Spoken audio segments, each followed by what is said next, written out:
자, 오늘 우리가 함께 은혜를 나누고자 하는 말씀은 요한복음 1장 12절의 말씀입니다. 한 절입니다. 소리내서 함께 읽도록 하겠습니다. 시작. 영접하는 자, 곧 그 이름을 믿는 자들에게는 하나님의 자녀가 되는 권세를 주셨으니 아멘. 말씀을 좀 전하도록 하겠습니다. 영접하는 자, 곧 그 이름을 믿는 자들에게는 하나님의 자녀가 되는 뭘 주셨다? 권세를 주셨다라고 하는 거예요. 그러면 자녀에게는 자녀됨에 뭐가 있다는 얘기예요? 권세가 있다는 얘기입니다. 자녀는 신분이에요. 자녀됨의 신분에는 그 신분에 걸맞는 뭐가 있다? 권위, 권세가 주어지게 되어 있다라고 하는 거예요. 그럼 여러분들은 하나님의 자녀이시죠? 그럼 나한테 뭐가 있다는 거예요? 무슨 권세? 자녀됨의 권세가 있다는 거예요. 사거리에서 교통 사거리에서 교통경찰이 손을 흔들면 버스는 뭐 합니까? 서야 되죠. 그게 뭐예요? 그게 권세예요. 교통경찰의 신분에는 손을 흔들면 버스를 세울 수 있는 합법적인 권위가 주어져 있다는 얘기예요. 새로운 교회 담임 목사님, 한원 목사님의 담임 목사의 신분에는 교회의 전체의 방향을 결정지을 수 있는 합법적인 권위가 주어져 있다는 얘기입니다. 그럼 여러분들이 하나님의 자녀라 그러면 자녀에게는 자녀됨의 합법적인 권위가 주어져 있다는 거예요. 이거를 제발 믿어주셔야 돼요. 이걸 믿어야 이 권위를 뭐 할 수 있어요? 사용할 수 있다는 얘기입니다. 이 교통 사거리에서요, 교통경찰이 신빙이야. 오늘 처음 교통이 된 사람이에요. 그래가지고 설레는 마음으로 와가지고 손을 흔들면서 버스를 세우는데 버스 운전기사는 30년 동안 운전을 한 사람입니다. 버스를 운전하고 가다 보니까 신빙교통이 손을 흔드는 거예요. 차를 세우는 겁니다. 그럼 교통경찰 버스 운전기사 보고 야 저거 신빙이다. 무시하고 그냥 지나가는 법 있어요, 없어요? 없어요. 오늘 교통이 됐든 10년 전에 교통이 됐든 상관없이 교통경찰이 손만 흔들면 버스는 뭐 해야 된다? 서야 된다는 거예요. 또 오늘따라 교통경찰이 몸이 아파. 그래서 손을 조금밖에 못 들었어.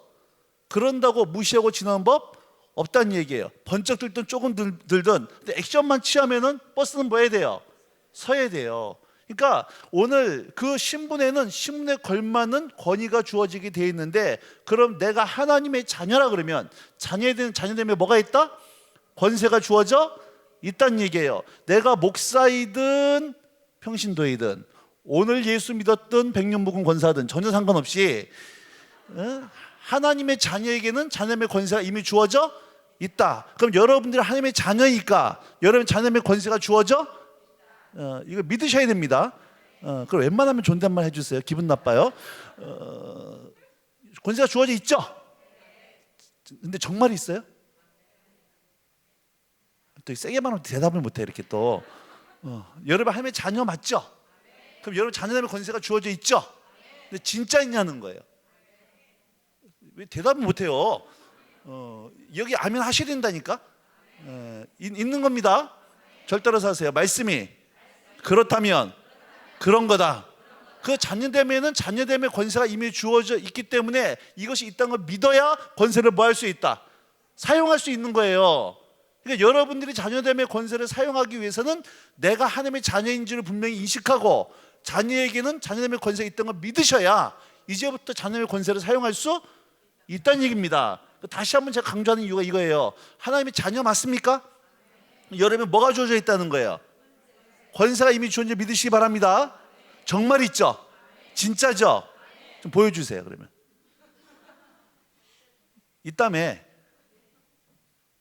어떤 분이 그러더라고. 권세 이러던데. 그러면 도대체 내가 하나님의 자녀이면 자녀의 권세가 있다 그러는데 나에게 주는 권세가 뭐냐는 거예요. 무슨 권세냐는 거예요. 이거 언제 사용해 봤냐는 거예요. 이 권세를 어떻게 사용하냐는 거예요.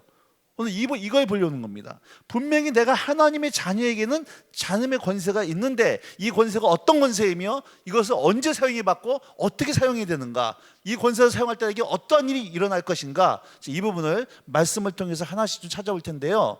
여러분 구슬이 서말이라도 꿰어야 보배라고 제가 성경 말씀 쭉 깨드릴 테니까 정신 바짝 차리시고 같이 이렇게 가면 좋겠고요. 이해가 안 된다 그러면 절대 자녀 보고 공부 열심히 하는 얘기 하시면 안 됩니다. 여러분 혈통이에요 이거는. 자, 나에게 있는 자녀됨의 권세를 이해하기 위해서는 우리의 큰형님 되시고 큰오빠 되신 예수님의 권세를 먼저 이해를 해야 돼요. 왜냐하면 모든 권위의 출발점이 누굽니까? 하나님이세요. 하나님께서 당신의 권위를 누구한테? 예수님에게. 예수님이 왔던 권위가 누구한테? 우리에게.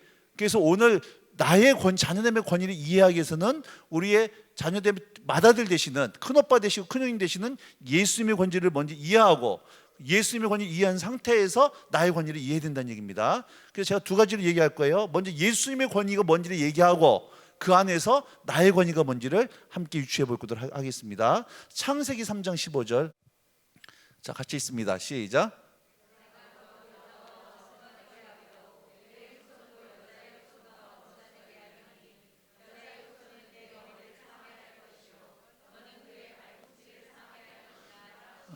자, 여러분, 법정에서요, 판사가 있고 검사가 있고 변호사가 있습니다.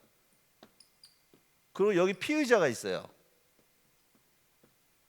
검사는 피의자에 대해서 판사에게 이 사람은 이런 죄를 졌기 때문에 이 사람은 사형에 처해야 됩니다라고 논고를 하고 사형을 구형을 합니다. 변호사는 아닙니다, 이 피의자는 이러이러기 때문에 무죄입니다라고 변론을 하고 그 무죄를 주장한다는 얘기예요. 그러면 판사는 검사와 변호사의 논과 변호를 듣고 최종적으로 법정 선고를 때립니다. 오늘 이 본문 말씀은 바로 이 법정 장면이에요. 아담과 하와가 죄를 범했을 때는 너희들이 왜 그런 죄를 범했는지에 대해서 변명할 수 있는 기회를 주세요. 근데 이 창세기 3장 15절은 원시복음이라고 하는 건데요, 사단에게, 판사가 검사에게, 피의자에게 최종 법정 선고를 때리는 것처럼 원수 사단에게 최종 법정 선고를 때리는 장면이 바로 이 말씀이라는 거예요. 자, 여러분, 이걸 원시복음이라 그러는데, 사람이 죄를 짓자마자 하나님께서 사람의 구원에 대해서 최초에 말씀하신 원시복음인데, 이 말씀이 어디에서 성취가 된지 혹시 아십니까? 원시복음이라 그랬어요? 어디에 성취가 됐어요? 십자가에서 이 말씀이 성취가 됐습니다. 그러면 너의 후손이 여자의 후손의 발 뒤꿈치를 상하게 했던 것은 십자가에서 어떻게 성취가 됐어요? 예수는 십자가에 못 박았어요.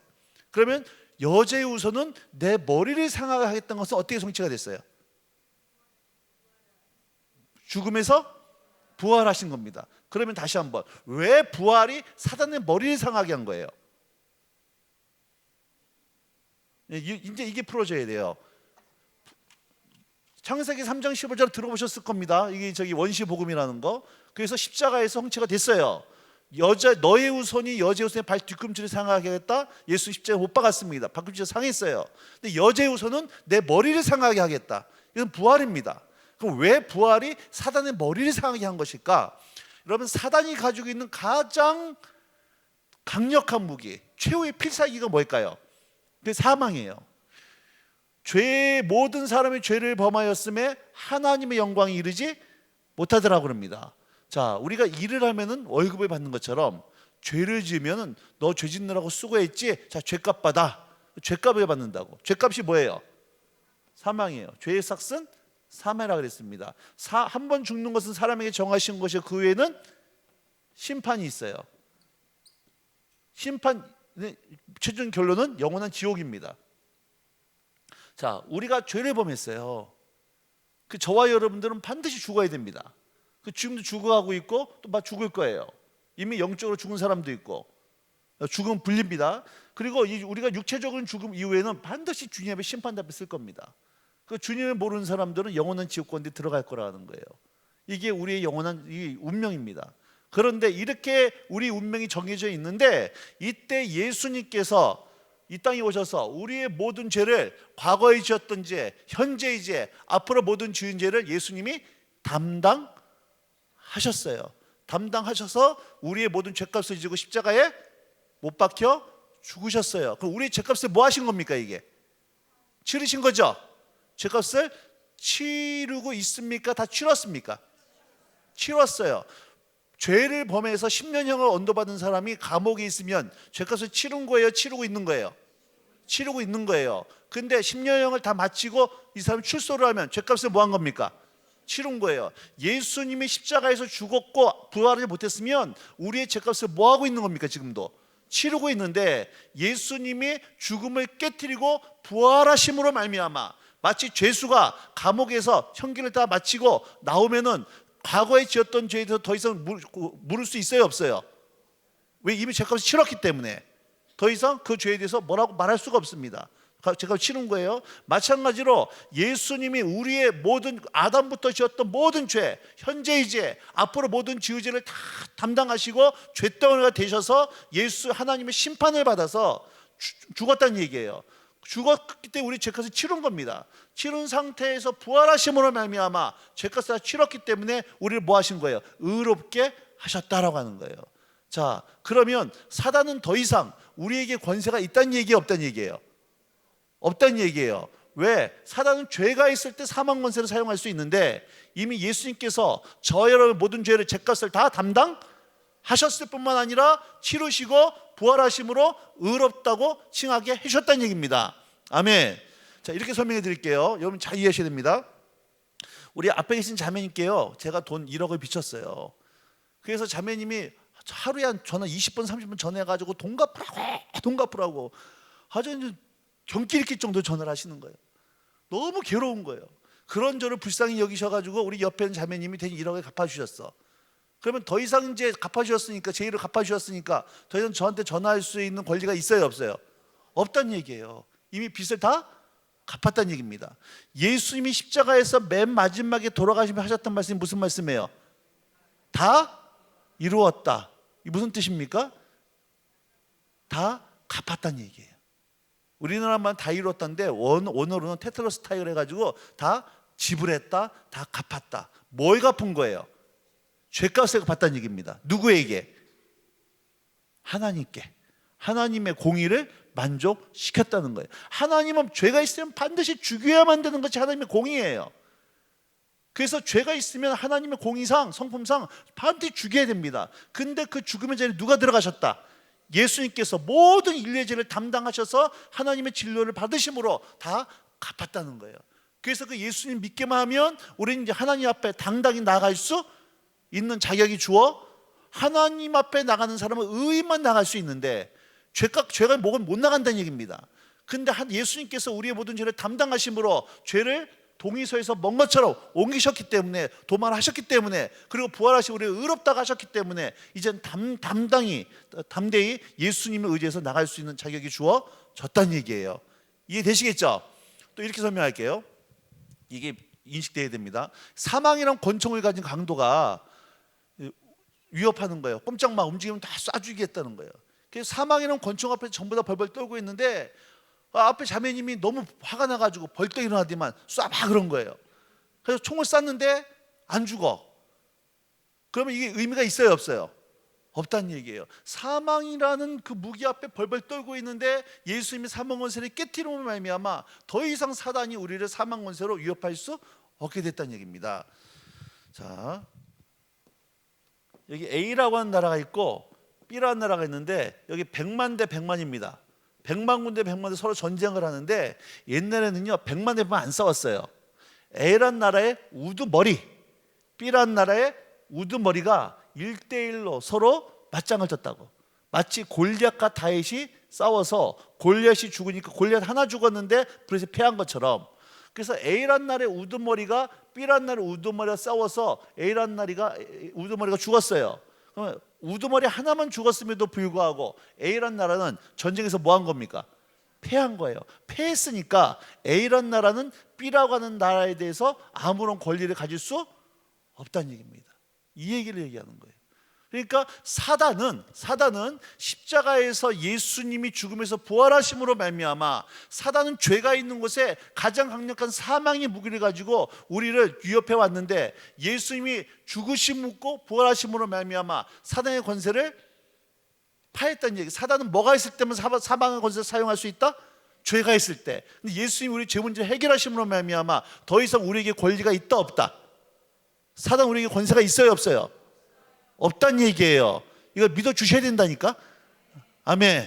그러니까 사단은 더 이상 우리에게 아무런 권세를 가지고 있지 않다는 거예요. 이제 원수는 힘없네 이곳에서 아무 힘과 권세 없네. 우리 옛날 선조들이 부른 노래인데 잘 모르시는 모양인데, 이제 원수는 저와 여러분의 아무런 권세를 갖고 있지 않다는 얘기예요. 자, 말씀 그대로 붙으셔야 돼요. 원수는 이미 십자가에서 패배했기 때문에 더 이상 저와 여러분의 아무런 권세를 갖고 있지 않다. 꼭 기억하시기 바랍니다. 요한 히브리서 2장 14절로 갔어요. 나옵니다. 자, 같이 읽겠습니다. 시작.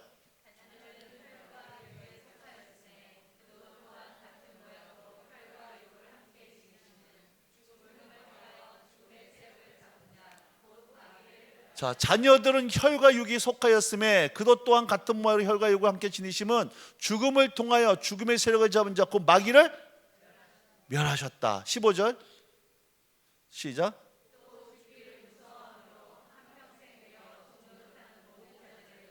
놓아주려. 자, 예수님이 혈과 육, 인간의 몸을 가지고 이 땅에 오셔서 호랑이를 잡으려고 호랑이 굴 속에 들어갔던 것처럼 죽음 속에 들어가시고 부활하심으로 말미암아 한평생 죄에 매여 종노한 우리를 놓아주려 오셨다라고 하는 거예요.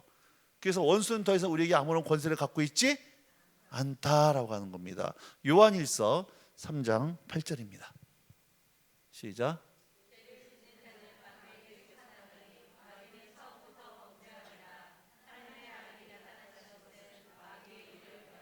자, 하나님의 아들이 나타나신 것은 마귀를 뭐 하려고? 여러분, 마귀의 존재가 아닙니다. 마귀의 존재는 언제 사라질까요? 이 땅에 마귀가 언제 사라져요? 예수님 다시 오시는 날, 재림하시는 날. 그때 마귀라는 존재는 영원히 지구상에서 추방돼 버립니다. 지옥불 속에 들어가요. 마귀의 일을 멸하려 했다는 것은 효력 정지시켰다는 얘기예요. 이해하셔야 됩니다. 마귀가 무슨 일을 해요? 위에 죄짓게 한다는 거예요. 기억하셔야 됩니다. 마귀가 하는 일은 뭐 하게 한다? 죄짓게 한다. 죄짓게 한다. 마귀의 일. 자, 마귀가 죄를 짓게 하는데 마귀가 우리에게 하는 일은 뭐 하는 일이다? 죄짓게 한다. 그럼 어떻게 죄를 짓게 할까요? 뭐 가지고? 마귀에게 우리가 속아 넘어가면 죄를 지어요. 그럼 마귀는 우리에게 뭘 가지고 속일까요? 거짓말 가지고 속여요. 자, 요한복음 8장 44절 볼까요? 시작.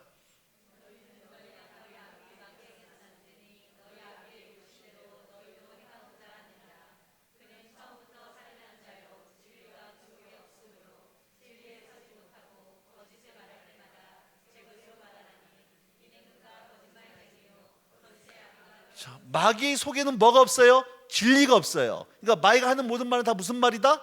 거짓말이다. 거짓의 원조 압이란 얘기예요. 그러니까 마귀가 하는 말은 다 뭐예요? 거짓말인데 이 거짓말 가지고 우리를 뭐 합니까? 속여요. 마치 사단이 하와를 속여서 선악과를 따먹어 죄짓게 했던 것처럼 마귀가 하는 일은, 잘 들으셔야 됩니다, 지금도 저와 여러분에게 찾아와서 마귀가 하는 일은 거짓말로 우리를 속인다는 얘기예요. 마귀의 거짓말에 속아 넘어가면 우리가 뭘 지어요? 죄를 짓게 돼 있어요. 죄를 짓는 거라고. 그 죄를 지은 다음에 그 다음 마귀가 뭐 할까? 참소한다는 얘기입니다. 요한계시록 12장으로 가볼게요. 자, 시작.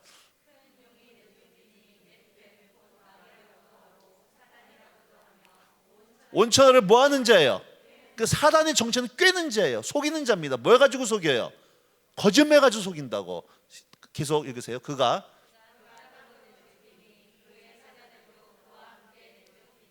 10절 다음 말씀이요. 네.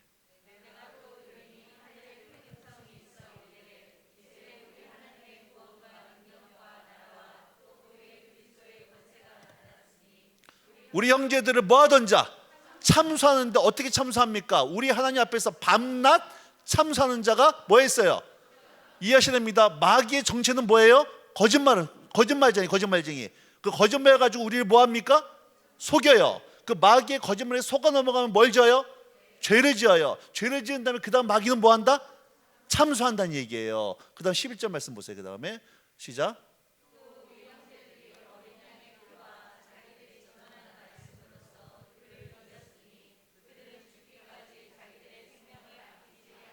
그런데 이 마귀의 참소를 이길 수 있는 방법, 마귀가 쓰는 무기가 두 가지 말씀하는데 뭐가 죽인다?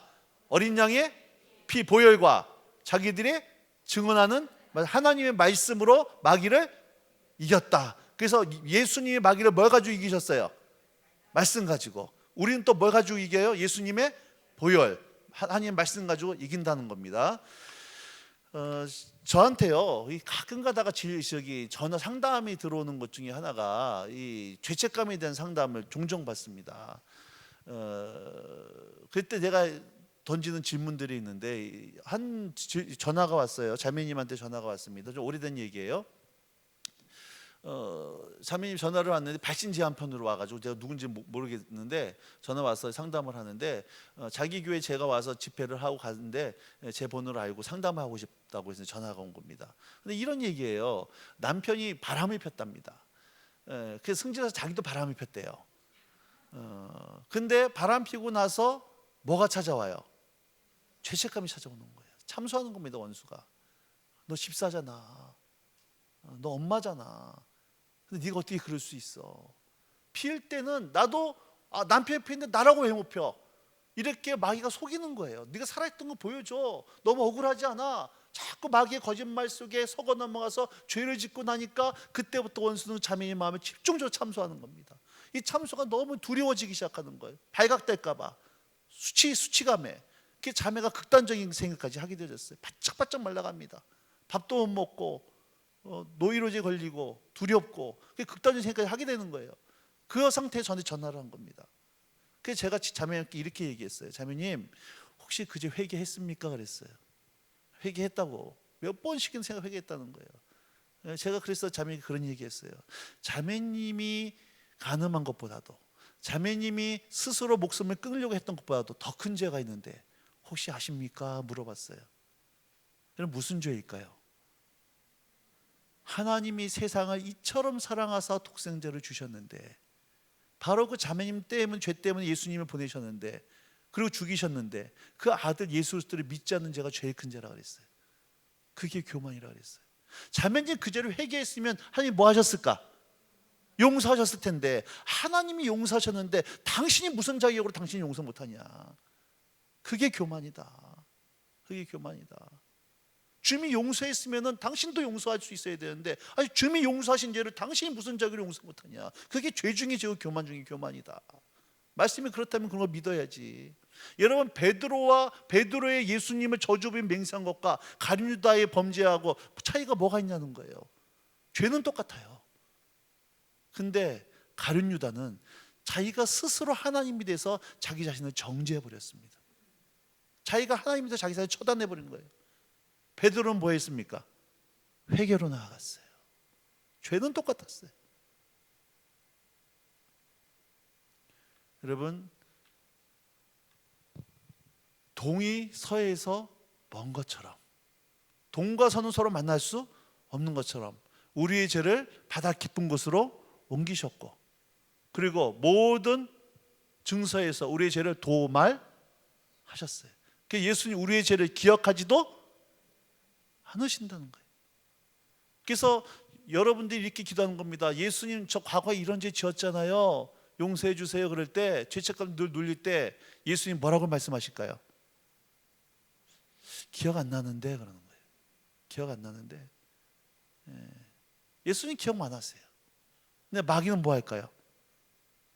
낚시질 하는 겁니다. 나는 네가 작년 여름에 한 일을 알고 있다. 낚시질 하는 거예요. 가끔 가다가 이제 이 영적 대결을 할 때가 있어요. 귀신 들린 사람하고 귀신 쫓아낼 때 가끔 가다가 귀신이 이제 이렇게 얘기할 때가 있습니다. 너도 목사냐 그럴 때가 있어요. 뜨끔하지 사실. 뜨끔하죠. 모든 남자들한테요 귀신이 딱 한마디나 하면 꼼짝 못하는 말이 있습니다. 모든 남자들한테 귀신이 한마디나 하면은 꼼짝 못하는 말이 하나 있어요. 마귀가 딱 보고 허이고 음란하구만 그럼 게임 끝이에요.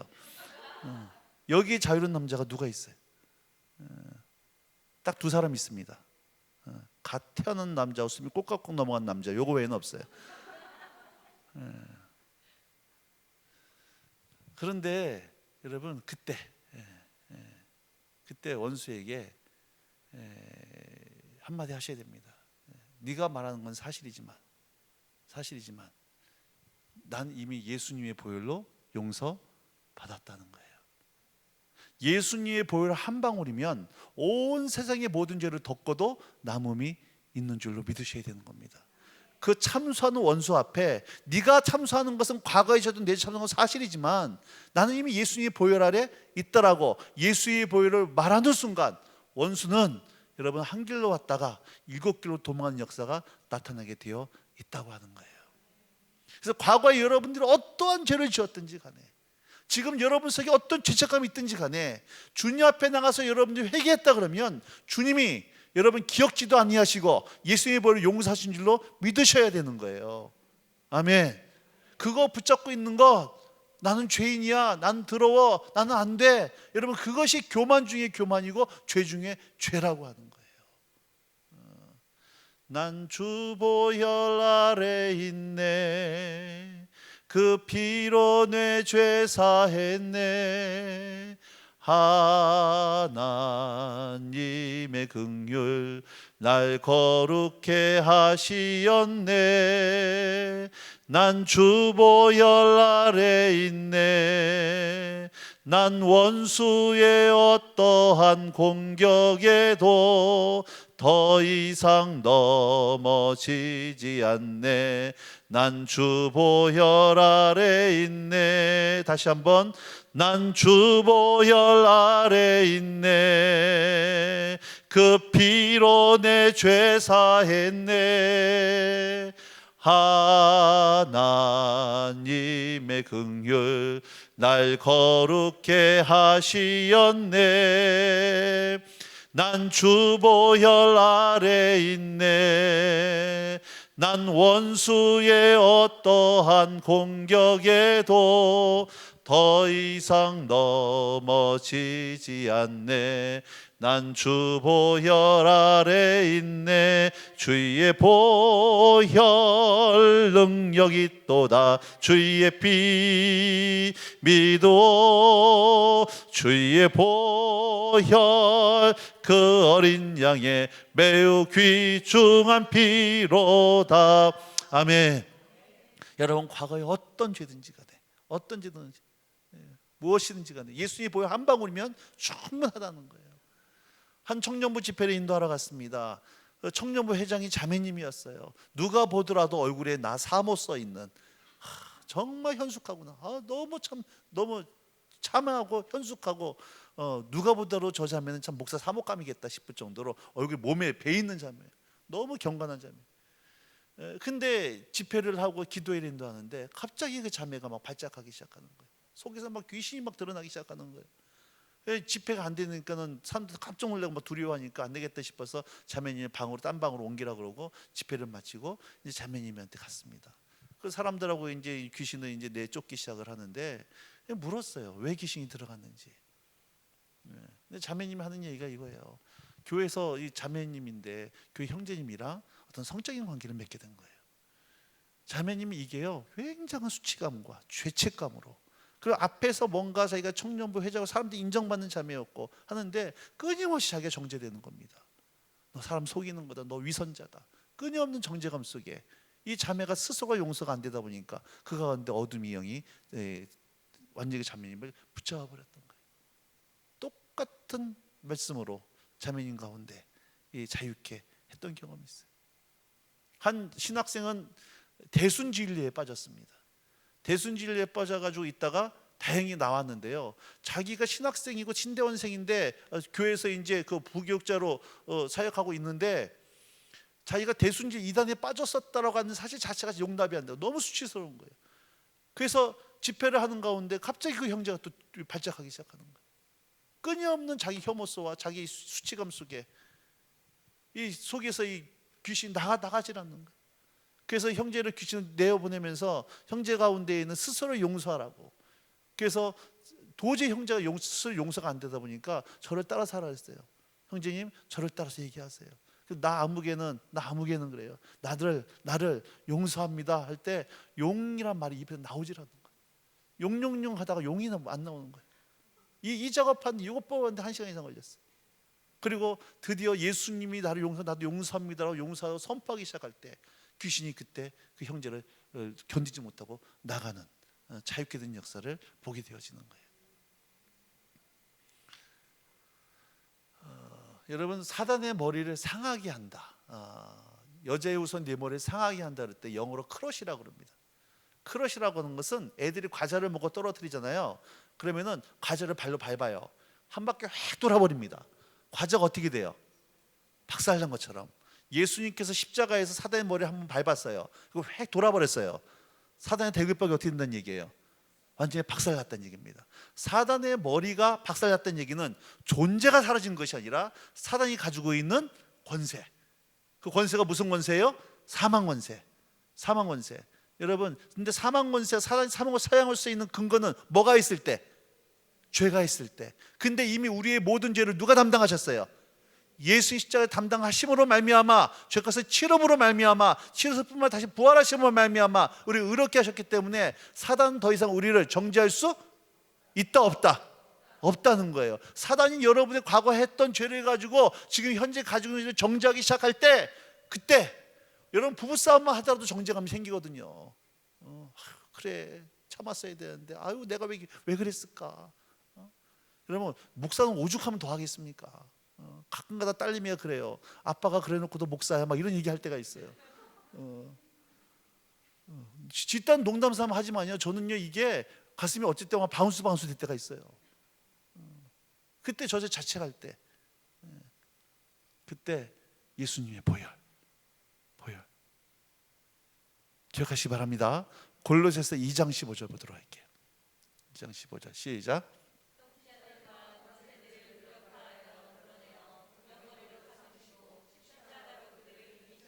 자, 통치자들과 권세들, 귀신들입니다. 마귀들을 무력했다, 무장해제시켰다는 얘기예요. 강도가 칼 들고 설칠 때, 강도를 붙잡을 때 먼저 뭐부터 뺐습니까? 무기부터 뺏는 것처럼 통치자 권세를 무장해제시켜버리고 드러내어 구경거리로 삼으시고 십자가로 그들을 뭐 하셨다? 이기셨다는 말이요, 승리했다는 말이 이 그림 언어인데요, 승리했다, 이기셨다, 이 이미지 언어인데 무슨 얘기냐면 에베소서 6장에 보면은 전신갑주가 나옵니다. 진리의 허리띠, 의의 흉배, 믿음의 방패, 구원의 투구, 성령의 평안의 복음 신발, 성령의 검. 요거는 사도 바울 당시에 최강의 군대였던 로마 군인의 복장을 빗대서 사도 바울이 전신갑주를 설명한 거예요. 그래서 사도 바울 당시에 이 전신갑주 얘기를 딱 들으면 그 당시 사람들은 누가 딱 떠올랐을까요? 로마 병사 딱 떠오른 겁니다. 이게 이미지 언어라, 그림 언어라는 얘기예요. 그 당시 상황을 빗대서 진리를 설명하는, 자, 승리란 말도 마찬가지라는 얘기입니다. 베너나 코바디스, 글래디에이터 같은 영화를 보면 로마 장군이 다른 나라와 전쟁을 해서 전쟁에 승리를 해요. 전쟁에서 승리를 하면 그 다음에 어떤 장면이 나오냐면은 로마 황제가 있는 곳에 이제 개선 행진을 합니다. 그래서 전쟁에 승리했던 로마 장군이 4마리에 이끄는 100마리를 타고 앞장서 가면 그 로마 장군 뒤로 누가 오냐면은 전쟁에 함께 싸웠던 군인들이 뒤따라 행진을 합니다. 그리고 그 영화를 자세히 보면은요, 뒤쪽에 뭐가 나오냐면 그 전쟁에서 승리해서 포로로 잡은 적군 상대를 노예로 끌고 오는 장면이에요. 이거를 한마디로 얘기해서 승리했다라고 하는 거예요. 이게 승리라는 말. 이 그림을 생각할 때 승리란 말. 그럼 통치자들과 권세들을 무장해제시켜버리고 그들을 세계 구경거리로 삼으셨던 예수님이 100마리를 타고 앞장서 가시면 그들이 따라 누가 온다는 얘기예요? 십자가 군병인 저와 여러분들이 예수님 뒤따라오고, 우리 뒤로 누가 따라오고 있다? 마귀가 어떻게? 결박당해서 포로로 끌려오고 있다. 이것이 십자가로 승리하셨다. 마귀는 이미 2000년 십자가에서 패배한 존재이기 때문에 더 이상 우리에게 아무런 권세를 갖고 있지 않다는 거예요. 제가 계속 강조하는 이유가 있습니다. 이걸 안 믿으니까 역사가 안 나타나기 때문에요. 이미 2000년의 마귀는 십자가에서 패배했기 때문에 더 이상 우리에게 아무런 권세를 갖고 있지 않다는 거예요. 아멘. 자, 여기까지 왔습니다. 자, 여기까지만 통과하면 이제 쉬워요. 자, 이 예수님이 십자가에서 부활하신 다음에 하늘로 승천하셨죠? 지금 어디 계세요? 승천하신 예수님 지금 어디 계세요? 하늘 어디에? 하나님 보좌 우편에 하늘에 오시어 우편에 앉아 계시다 그럽니다. 예수님이 지금 하나님 보좌 우편에 앉아 계시죠? 거기서 뭐 하고 계세요 지금? 예수님이 하나님 보좌 우편에 앉아서 지금 뭐 하고 계세요? 우리를 위해서? 맞아요. 다시 자신 있게 뭐 하고 계신다?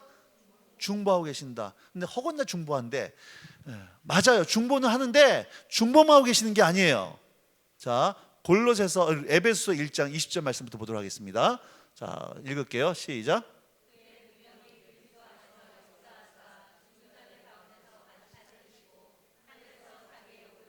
예, 하나님의 능력이 그리스도 안에서 역사하셔서 죽은 자들 가운데서 예수님을 다시 살리시고 하늘에서 하나님 보좌 우편에 앉아 계시는 거예요. 예수님은 지금 어디에 앉아 계신다? 보좌 우편에 하나님이 앉히셨어요. 과거형입니다. 21절. 모든 통치와 권세와 능력과 주권과 이상뿐 아니라 옷에 일컫는 모든 이름, 이걸 뭐라 그러냐? 만물이라 그래. 만물.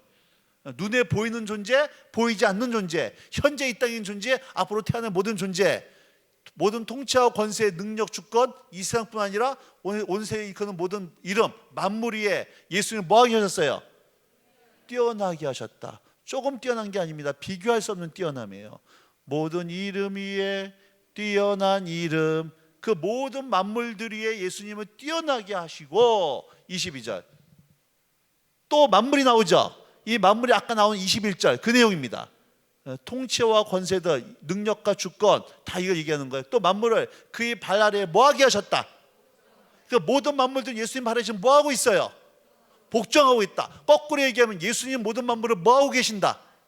통치하고 계신다는 거예요. 예수님은 하나님 보좌 우편에 앉으셔서 우리의 중보하실 뿐만 아니라 지금도 모든 만물을 뭐하고 계신다? 통치하고 다스리고 계신다는 거예요.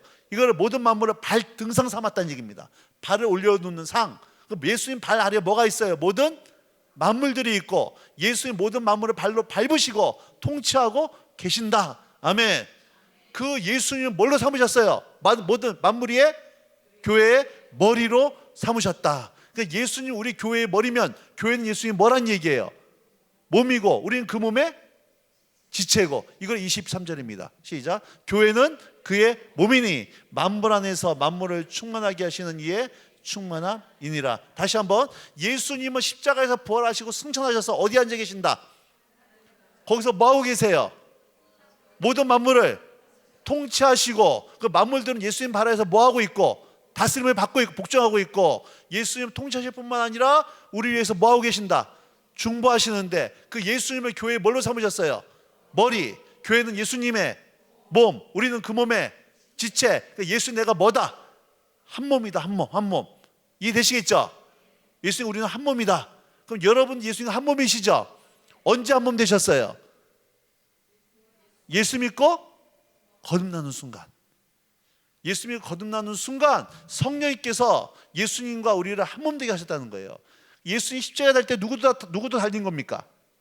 나도 달렸어요. 죽을 때 누구도 죽은 거예요. 나도 죽은 거예요. 예수 살할 때 누구도 살아난 거예요. 나도 살아난 거예요. 왜? 예수님과 우리는 뭐기 때문에? 한 몸이기 때문에. 이것을 성례전으로 보여주는 의식이 그게 뭐예요? 그게 세례예요. 물속에 들어갔다가 죽고 다시 살아났다. 언제? 예수 믿고 거듭나는 순간 성령님께서는 십자가에 달린 예수님과 우리를 한 몸으로 만들어 보셨다는 거예요. 아멘. 안 느껴지는데 이러시면 안 돼요. 이거 예수님 하신 일입니다. 하신 일이에요. 자, 에베소서 2장 5절로 가세요. 이제 잘 보세요. 시작. 자, 허물로 죽을 수밖에 없었던 겁니까? 죽었던 겁니까? 죽은 거예요. 죽을 수밖에 없었던은 틀린 얘기입니다. 죽었어요. 죽었다는 얘기는 하나님을 알려고 하지도 않고 알 수도 없고 하나님의 원수가 되어졌고 하나님 이름만 들으면 너무나 분노했던, 그대로 놔두면 영원한 지옥 사실밖에 될 수 없었던 우리를 뭐 하셨다는 거예요? 살리셨다는 거예요. 왜 살리셨느냐? 이유가 없어요. 그냥 사랑했기 때문에. 그래서 그걸 뭐라 그러냐? 은혜라는 거예요. 은혜. 그래서 너희는 은혜로 구원을 받은 것이다. 함께 살리셨고. 6절 시작. 자, 5절과 6절 사이에 반복되는 단어가 무슨 단어입니까? 함께 살리셨고 함께 일으키사 함께 하늘에 뭐 하셨다? 앉히실 거예요? 앉히신 거예요? 그러니까 우리들은 영적으로 지금 어디에 앉아 있는 존재다? 하늘에 앉아 있는 존재다. 누구와 함께? 예수님과 함께. 자, 여기까지 다 왔습니다. 이제 지금부터 중간고사 낼 테니까 요거 못 맞히면 점심 금식하세요. 지금까지 내가 이렇게까지 떠들었는데 못 맞히면 안 돼요. 자녀들 성적표 보고 절대 뭐라고 하면 안 됩니다. 여러분 혈통이에요. 자, 하나님은 어디 앉아 계세요? 하나님 보좌 앉아 계십니다. 예수님 어디 앉아 계세요? 보좌? 뭐 여기서 뭐 하고 계세요? 모든 만물을 통치하고 계세요. 근데 하나님께서 예수님과 함께 우리를 살리셨고 함께 일으키사 함께 하늘에 앉히셨어요. 우리 어디에 앉아 있는 존재다? 우리는 하늘에. 그러면 문제, 우리는 하늘 어디에 앉아 있냐 얘기예요. 하늘 어디에? 자, 1번 예수님 오른편에, 2번 하나님 왼편에, 3번 우린 예수님 사랑받는 존재니까 예수님 무릎에, 4번 예수님과 의자를 반마씩 나눠 앉아서. 자, 1, 2, 3, 4 중에 다수결로 하겠습니다. 자, 1번이다. 예수님 1번 예수님 오른편에 앉아 있다. 우리 다수결 몇 명 되시는데 번쩍 드세요. 2번 하나님 왼편이다. 우 예수 좌나 막 이렇게. 2번 안 계시네. 우린 사랑받는 존재니까 예수님 무릎에 앉아 있다. 예, 또 계시고 아니다. 예수님 의자에 반마씩 나눠 앉아 있다. 4번 손 안 드신 분들은 바쁜데 묻지 마라 이건가요? 여기 정답이 있어요 없어요? 정답이 없어요. 손 드신 분들은 전부 다 금식하셔야 됩니다. 지금 다시 한번 예수님께, 자, 예수님은 교회의 뭐예요? 교회는 예수님의 몸, 우리는 그 몸의 지체. 예수가 나는 뭐다? 한 몸이다. 주님이 내 안에, 내가 주님 안에. 지금 머리는 앉아있는데 몸은 누워있나? 아니죠. 내가 예수님 안에 있으면 예수님 어디 앉아 계신 거예요 지금? 보좌에. 그럼 우리도 어디 앉아 있는 거예요? 보좌에. 예수님 보좌에서 뭐 하고 계세요? 다스리고 있어요. 우리도 뭐 하는 존재예요? 모든 만물을 다스리는 존재. 그래서 세세토록 너희가 예수님과 무슨 노릇? 왕노릇. 자, 그럼 자녀됨의 권세는 무슨 권세예요? 모든 만물을 뭐 하는 권세예요? 다스리는 권세. 모든 만물을. 처음에 하나님께서 사람에게, 아담에게 온 땅을 뭐 하라 그랬어요? 다스리라 그랬어요. 정복하고 다스려라. 근데 아담이 죄를 지음으로 말미암아 이 땅을 다스리는 권세를 마귀에게 빼앗겨 버립니다. 근데 예수님이 오셔서 마귀를 쥐어패고 승리하심으로 말미암아 다시 온 땅을 다스리는 권세를 예수님이 취하시고 이 권세 다시 누구한테 주신 거예요? 저와 여러분에게. 근데 자녀의 권세는 무슨 권세냐? 모든 만물을 뭐 하는 권세예요? 통치하고 다스리는 권세. 이 얘기 요거 하나 하려고 여기까지 온 거예요 지금. 여러분 다시 한번 얘기하시기 바랍니다. 여러분 하나님의 자녀이시죠? 이 자녀에게는 뭐가 있다? 권세가 있다. 자녀됨의 권세는 무슨 권세예요? 모든 만물을 다스리는 권세. 그럼 여러분의 가정, 여러분의 사업, 여러분의 자녀, 모든 영적인 묶임과 어두움들을 우리는 뭐 할 수 있는 권세? 이것이 합법적으로 주어져 있다는 거예요. 이거 믿으셔야 됩니다. 그러면 합법적. 그래서 예수님이 명령하실 때 귀신이 떠나갑니다. 복종하고 있으니까. 예수님 명령할 때 병이 낫기 시작하는 거예요. 예수님 명령하니까 문제의 원인인 바람과 문제의 현상인 파도가 잠잠해지는 겁니다. 그러면 내가 하나님의 자녀인 내가, 예수님과 한 몸인 내가 예수님의 이름으로 명령하면 어떤 일이 벌어져요? 귀신이 떠나가는 거예요. 하나님의 자녀인 내 예수님 명령하면은 병이 치유받는 역사 나타나는 것이고, 예수님 명령하면은 문제의 원인인 현상과 문제의 원인인 바람과 문제의 현상의 파도가 잠잠해지는 거예요. 그 권세를 누구한테 주셨어요? 나에게. 예수님의 승리는 누구의 승리다? 예수님의 권세는 누구의 권세? 다시 예수 승리, 예수 권세. 박자 맞춰봐요. 예수님과 내가 한 몸이니까 예수 승리, 내 승리. 예수 권세, 다시 예수 권세, 내 권세. 예수 승리, 예수님 권세, 예수님 권세, 예수님 권세, 내 권세. 예수님 권세, 예수님 권세, 예수님 권세, 내 권세. 누구의 이름으로 우리 이 권세 사용하는 겁니까? 예수님의 이름으로. 예수란 말 뜻이 뭐예요? 예수란 말 구원자라는 뜻입니다. 구원자. 자기 백성을 저희 죄에서 구원자라는 뜻이에요. 뭐로부터의 구원일까요? 죄로부터의 구원이에요. 죄로부터의 구원일 뿐만 아니라 죄로 인해 발생되어진 모든 질병과 억압과 눌림과 정신병과 우울증과 모든 맡긴 것들로부터 구원되어지는 누구의 이름으로? 그러니까 내가 하나님의 자녀인 것을 분명히 알고 예수님 이름으로 명령하기 시작하면 귀신이 떠나가고, 하나님의 자녀가 예수님 이름으로 명령하면 병이 낫기 시작하고, 예수를 명령하면 막힌 문이 활짝 열린 역사가 나타난 줄로 믿으시기 바랍니다. 예수 이름으로, 예수 이름으로 승리를 얻었네. 예수 이름으로, 예수 이름으로 승리를 얻었네. 할렐루야. 예수 이름으로 나아갈 때 우리 앞에 누가 서리요? 예수 이름으로 나아갈 때 승리를 얻었네. 아멘. 여러분, 예수님의 권세 사용할 수 있는 합법적인 권위가 여러분이 있는 줄 믿으셔야 되는 거예요. 그럼 이 권세 믿으면 이 권세 뭐 해야 되는 겁니까? 이제 사용하셔야 된다는 얘기입니다. 여러분이 예수의 명령을 사용하기 시작할 때 시제적인 놀라운 하나님의 기적의 역사가 나타나는 걸 믿으셔야 되는 겁니다. 이거 경험하셔야 되는데요, 이 합법적으로 주어있다는 겁니다. 무슨 얘기냐? 운전면허를 처음 취득한 사람은, 처음으로 취득한 사람은 1년 동안은 경차만 타야 되고 2년부터는 아반떼 탈 수 있고 3년부터는 그랜저 탈 수 있는 건가요? 아니에요. 운전면허를 따기만 하면 물론 실력 차이는 나요.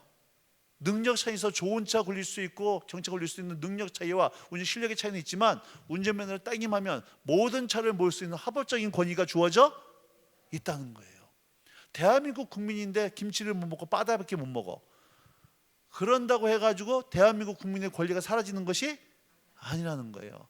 그러니까 여러분들이 하나님의 자녀라 그러면, 아까 얘기했잖아요, 목사이든 평신도이든 롯데 신앙이든 몇 년 예수 믿든 상관없이 자녀로서의 모든 말을 다스릴 합법적 권위가 이미 주어져 있다는 거예요. 혹시 권사님이세요? 집사님이시고 혹시 권사님 계시나? 앞에 몇 년 예수 믿으셨어요? 아, 괜히 오래되셨네요. 중학교 2학년 집사님 되셨으니 오래 믿으셨으니까 40일 금식기도 해본 적 있죠? 한 번은 금식기도 안 해보셨어요? 지금까지 중학교 2학년 예수 믿으셨는데 그 한 달에 3일 금식을 한 번씩 하시죠? 3일 금식 한 달에 한 번 안 하세요? 그러면은 하루에 3시간씩은 기도하시겠네. 그러면은 새벽 기도 나오시고 저녁에 기도하고 3시간씩, 하루에 3시간씩은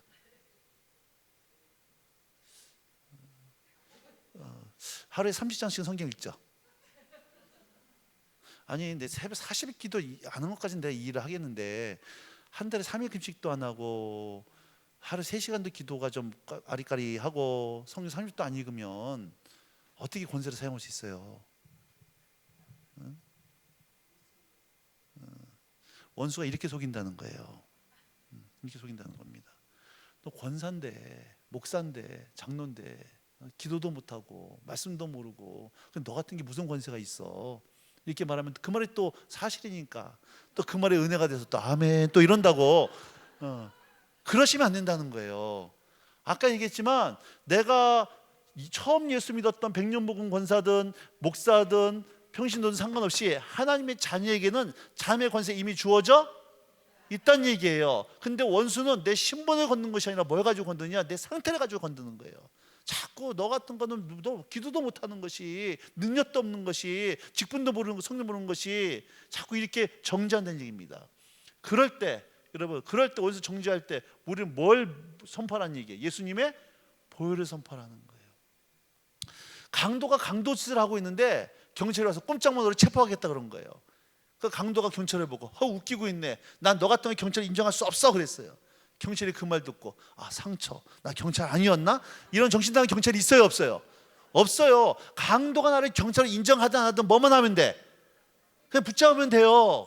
또 강도가 강도짓을 하고 있는데 경찰이 가가지고 강도는 안 붙잡고 경찰에 노래 부르고 앉아있고 경찰 제복 자랑하고 있고 경찰 배지 자랑하고 있는 경찰, 이런 정신나간 경찰 없습니다.